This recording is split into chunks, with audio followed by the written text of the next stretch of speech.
This is JR, the Texpat in Saigon. This is our third year on YouTube. We're celebrating our third anniversary. And really the greatest and the most surprising thing is that we have 4,000 plus subscribers. I'm so happy about that. I'm so happy that the people took the time to watch our videos, and I'm glad that they took the time to like and subscribe to those videos. It's really amazing. I never thought it would be 4,000 ever. Besides, so I'm really happy, I'm really thankful, and I really appreciate you guys.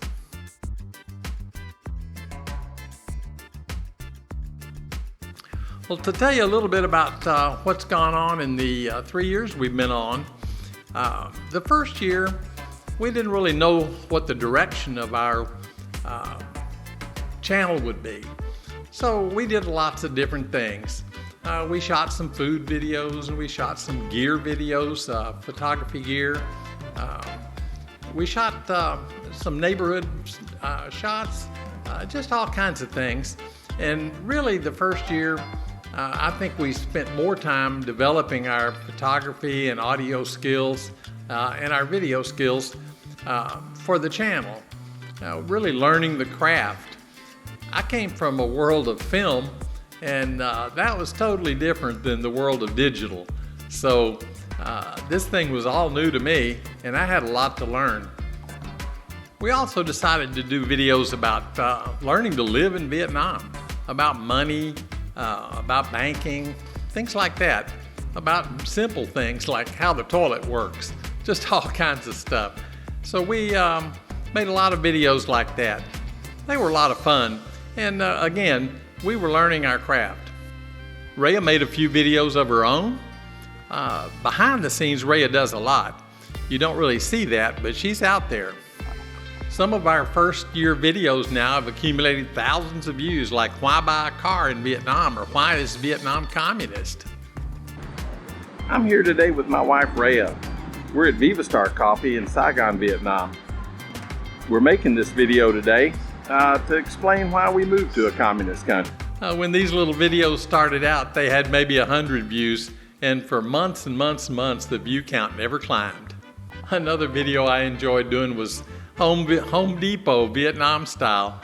That was a fun video to show the difference between the way things are done here and the way that things are done in the USA. It was pretty interesting. In the U.S., we sometimes say the brick and mortar store. Well, this is the brick and mortar store. These little bricks are unusual too. I don't know if you've noticed, but they're made out of red clay. They're not like the hollow block or cement blocks that we use in the U.S. The difference in the culture and the way business is done here is so interesting. And I really enjoy it, and I like watching it and making observations. So it's a lot of fun. The second year I made videos that covered a little bit of politics, some things about USA politics and Vietnam politics. Of course, the coronavirus has been a big issue here. Everybody around here is wearing masks now. If you go to the supermarket, everybody's got a mask on. I'm not sure it helps. We don't have many cases here in Vietnam, so maybe they're overdoing it just a little bit. This is JR, the Texpat in Saigon, and we're going to talk about the death penalty for drug trafficking. The rains kept me from shooting the last few days, but I did get a chance to do some research on a topic that I got interested in. We did some traveling, made some travel videos. When we went to Ponagar, it was a little later in the afternoon, about 3 o'clock. There were still a lot of tourists there. A lot of Chinese had arrived by bus. But actually, by the time we started to do some filming in Ponagar, the crowd had thinned out a little bit. So we got some pretty good pictures of the buildings and the sights. One thing for sure, there's going to be a lot of Chinese people there, and they're going to be everywhere shooting pictures. So if you think you're going to get a clear shot, you're probably not. We talked some about English teaching here, why you would and why you wouldn't do it. We interviewed Jeff, who's an English teacher here. We visited with an English class here. Tried try to fill people in on that. We don't teach English and probably never would. Well, when I left the Vietnam, went to the Philippines for the Tet holiday, and I came back expecting go into the classroom, back to school, everything as usual, same schedules, all of that. I got back and I got an email the same day that I got back saying, don't come to class, school's closed until further notice. It was interesting to learn about teaching English here and how the process works. The English teachers that we know that work in the English centers and the English teachers that are Vietnamese that have their own schools. We also got to make some visa runs, of course, which are required. We had to leave the country occasionally, and we made some videos about that. It was a lot of fun. We enjoy traveling, and any chance we get to go somewhere, we like to go. I didn't take any pictures at the airport or in the taxi or any of that stuff, because every travel film has it. I did take the wing shot though. That's an obligatory shot. You have to have it. And the clouds were real pretty, so here's the wing shot. During the second year, I also got interested in construction in Vietnam. I was involved in building a lot of things in the USA, and it kind of interested me to see how things were done here. So I made a video about a new house that was built right next door to ours, and I covered it start to finish. That was kind of interesting too. Well, maybe it was interesting to me. I'm not sure it was so interesting to everyone else. In our second year, we encountered some difficulty. The difficulty was in March of 2020. That was when the COVID pandemic started. We really didn't know what was going on with that here. We didn't know if we were going to be victims of the pandemic or not. It started off slow, but slowly built up. And it did interfere with our video making quite a bit because places started to close down. Later in 2020, there were times when the karaoke bars, coffee shops, restaurants, things like that were closed. And so we didn't have as much opportunity to shoot videos that we did earlier in our YouTube experience. The Freedom series that I made was actually, I think it was actually made in our third year. I kind of liked it. I like comparing the freedoms that you have in Vietnam with the freedoms that you have in the USA. It's pretty interesting.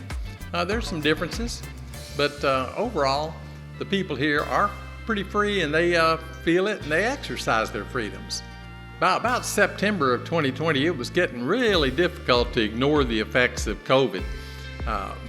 Lots of things were closed. Things were just changing, and the rules would change all the time. You never knew exactly what was going to happen. I really tried to avoid COVID topics because I'm not a doctor, and I was raised in a Christian Science family, and we didn't even go to the doctor. So it was really kind of a mystery to me about the COVID and how things went on with that. I didn't want to share medical knowledge at all or opinions. So the only thing I cover about COVID is the effect that it has on the community, on business, and on the people. So I made a number of videos about that, but I just don't enjoy making pandemic videos, and I don't want to do it. But the restrictions that are in place now makes it nearly impossible to shoot videos that are interesting. I can go to the store, I can go to the pharmacy, I can go to the drugstore, but I'm supposed to be in the house otherwise. So we went from having the freedom to shoot all over Vietnam and to shoot all over the city and all over our neighborhood, and had hundreds of coffee shops to visit, a great coffee culture, great restaurants, to what we have now, which is we're locked down. We're in our house and we can't go anywhere. So it's really difficult to do videos when you're so limited on locations.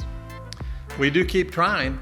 I can do some videos, or I've been doing some videos on photography gear for doing our YouTube videos or doing your YouTube videos. I've done some videos on shopping and things like that during the pandemic, but overall, it's really difficult to keep material fresh when you're locked in your house. And it looks like we're going to be locked in our house till September 15th. That's the current restriction. So we'll see how things get along. But anyway, this is the end of the third year, and we don't plan to quit. We're going to keep making videos because we enjoy it, and we enjoy making videos for you guys. So I do hope that you'll stay with us. I hope more of you will subscribe to the channel, and we'll see what comes. Every day's a new day now. The rules change, everything changes. You just don't know what's going to happen. This pandemic has brought a tremendous amount of uncertainty to life all over Vietnam and all over Southeast Asia, and probably all over the world. So we do, like I said, we do plan to keep on shooting videos, and we'll see where we wind up. And it's Rhea! So Rhea, what do you think about our third anniversary on YouTube? I didn't notice that it's already 3 years. I did since when we did started? In August of 2018. Wow, that's a long time. Now we're having 4,000 subscribers. That's really great. I remember when we were struggling to get a subscriber the first year. Which videos did you enjoy making the most? Traveling. That's what I like the most. But we can do it now because it's lockdown. We're having I think it's 2 months or 3 months lockdown now, right? Yep. Yeah, can't get out, just stay home. What do you see as the future of our channel?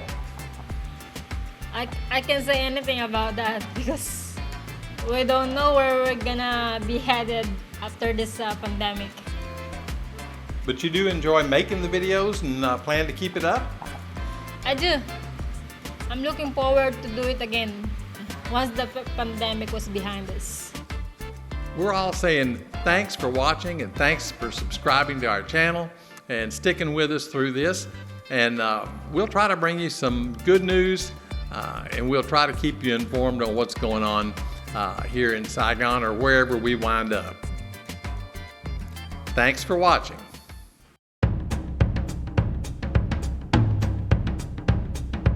All right.